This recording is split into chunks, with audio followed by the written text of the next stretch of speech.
New York Knicks gak pernah berhenti jadi bahan lucuan di NBA dan tiap tahun nasib mereka selalu berakhir sial. Tapi semuanya mungkin akan berubah di tangan Jalen Brunson. Dia berhasil membawa Knicks jadi tim pertama yang lolos final wilayah NBA musim ini. Dan dibanding tim-tim wilayah timur lainnya, performa Knicks di playoff ini terlihat jauh lebih dominan.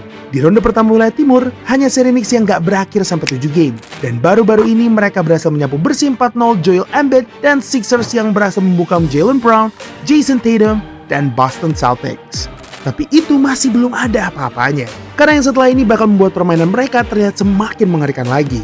Kalau kita gabungkan semua kemenangan Knicks melawan Sixers di seri ini, maka mereka akan punya jarak kemenangan hingga 89 poin.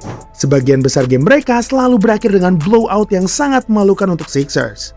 Gak berhenti sampai situ saja, dalam 10 game pertama Knicks di playoff tahun ini, mereka memiliki perbedaan poin yang lebih baik dibanding Warriors pada 2017.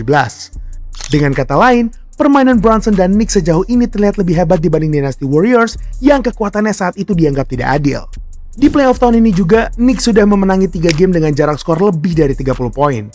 Ada 4 tim lain yang sempat melakukan hal yang sama, dan 3 diantaranya berhasil jadi juara NBA. Dan untuk performa Brunson sendiri, 27,4 poin dan 6, assist per game dengan akurasi field goal 48,5% dan 3 point 40,9% dalam 2 seri pertamanya.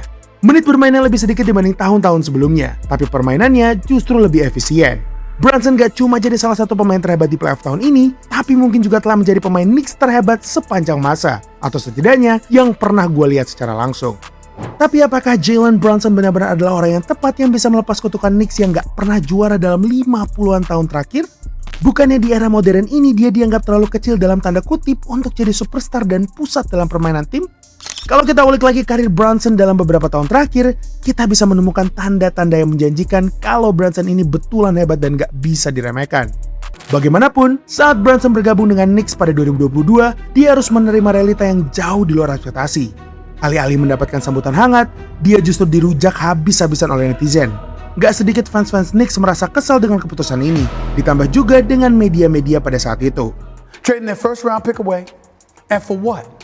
To go all in on clearing cap space in hopes of signing Jalen Brunson? Kalau kita lihat lagi konteks situasi Knicks pada saat itu, merasa kesal dengan Jalen Brunson mungkin terdengar masuk akal. Musim sebelumnya, Knicks akhirnya bisa merasakan panggung playoff lagi setelah bertahun-tahun absen. Mereka sudah lama terjebak di jurang kegelapan NBA, dan sekarang mereka punya momentum yang bagus dan skuad yang potensial untuk ditingkatkan menjadi lebih kuat lagi sampai jadi kandidat juara NBA. Saat itu, opsi mereka untuk mendapatkan pemain superstar sangat banyak. Dari Donovan Mitchell sampai Kevin Durant, mereka semua digadang-gadang untuk memakai jersey Knicks pada musim 2022-2023.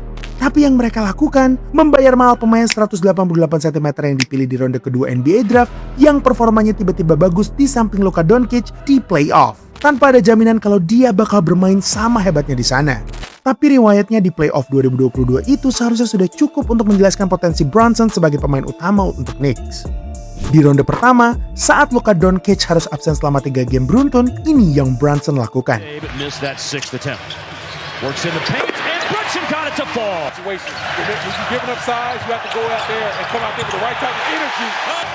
Brunson ahead of steam. He burrows in deep and scores! All the way to the front court. They should be able to work this out here for the 2-for-1 as Brunson lowers the shot. 5 seconds of the shot clock. Brunson with Gobert back on the floor. Brunson!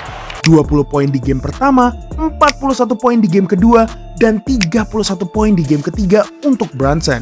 Mavs pun berhasil unggul 2-1 melawan Donovan Mitchell, Rudy Gobert, dan Utah Jazz yang sepenuhnya sehat. Dia pada dasarnya telah menghancurkan tim itu sendirian, karena musim depan Jazz benar-benar membongkar habis skuad mereka. Dari yang di musim reguler cuma mencatat 16,3 poin per game, di playoff dia bisa mencetak hingga 32 poin per game tanpa Doncic, naik 2 kali lipat.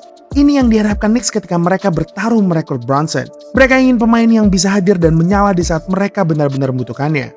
Brunson diharapkan dapat memberikan performa yang sama hebatnya dengan playoff itu. Tapi realitanya malah jauh lebih baik dari itu.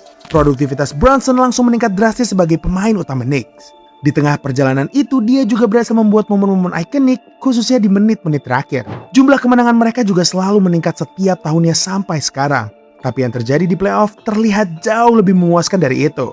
Selama bersama Brunson, Knicks memang masih belum pernah jadi juara. Tapi faktanya, sejak Brunson bergabung bersama Knicks, yaitu pada musim 2022-2023, cuma Knicks saja yang selalu menang setidaknya satu seri di playoff sampai sekarang. Yang tergila, perjalanan Brunson dan Knicks di playoff selalu makin jauh tiap tahunnya. 2024 sampai ronde kedua, 2025 sampai final wilayah, dan tahun ini mereka berhasil masuk final wilayah lagi dengan kemungkinan yang besar untuk lolos ke NBA Finals. Memang sih, pemain-pemain Knicks lainnya juga lagi on fire di playoff tahun ini, seperti OG Anunoby, Karl Anthony Towns, dan Mikal Bridges di seri melawan Sixers.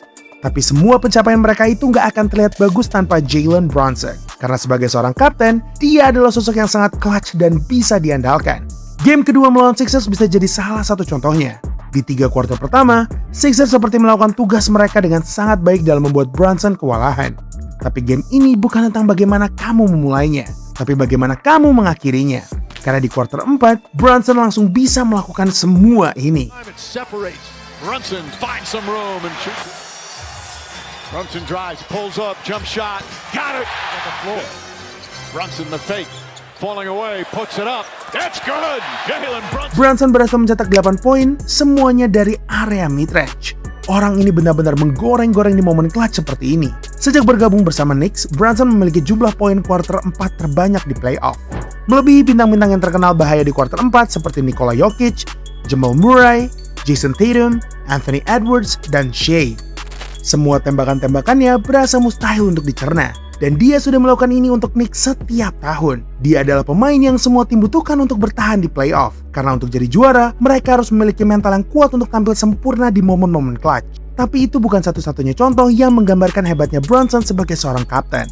Setelah Brunson dan Knicks berhasil menjuarai NBA Cup, mereka langsung mengalami sesuatu yang sangat buruk dan mengkhawatirkan. Pada bulan Januari, mereka sempat kalah 9 kali dalam kurun 11 game. Knicks bahkan sempat kalah 17 poin dari Dallas Mavericks yang skuadnya lagi kacau balau. Sangat memalukan. Identitas mereka sebagai tim kandidat juara langsung dipertanyakan.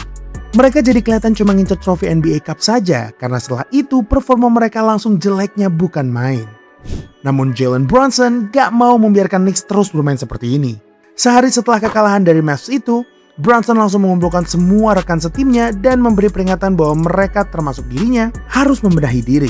Yang terjadi setelahnya, latihan langsung berjalan sangat kompetitif. Knicks langsung menang 8 kali beruntun dan mereka mengakhiri musim reguler dengan memenangi 28 dari 39 game terakhir mereka. Tapi kalau kalian masih belum sepenuhnya yakin, statistik yang satu ini mungkin bakal mengubah pikiran kalian. Ini adalah daftar pemain yang dengan peningkatan poin per game tertinggi dari musim reguler ke playoff sejak 2023. Brunson ada di peringkat ketiga, naik 3,2 poin per game dari 26,3 poin jadi 29,5 poin. Gak berhenti sampai situ saja, Brunson juga memimpin seluruh NBA dalam total poin di playoff sejak musim pertamanya bersama Knicks. Bahkan jumlah gamenya paling sedikit kalau kita bandingkan dengan 4 pemain teratas lainnya. Musim lalu, Brunson berhasil meraih gelar Clutch Player of the Year. Dan di playoff, dia nggak pernah gagal untuk menunjukkan bahwa dia layak menerima penghargaan itu. Kalau ditanya apakah Brunson bisa menjadi pahlawan yang membawa Knicks jadi juara NBA, gue yakin 1000% kalau dialah orangnya. Orang-orang sering tidak mengakui kehebatan Brunson karena badannya yang pendek dalam tanda kutip. Tapi kenyataannya, dia adalah salah satu pemain paling produktif dan efisien di seluruh NBA. Dan di playoff, dia nggak pernah gagal untuk membangkitkan harapan Knicks dan sekarang mereka sudah semakin dekat lagi untuk mencapai panggung NBA Finals. Itulah episode kali ini. Jangan lupa like dan subscribe agar channel ini bisa berkembang dan menghasilkan video menarik lainnya. Thanks for watching, I'll see you in the next video.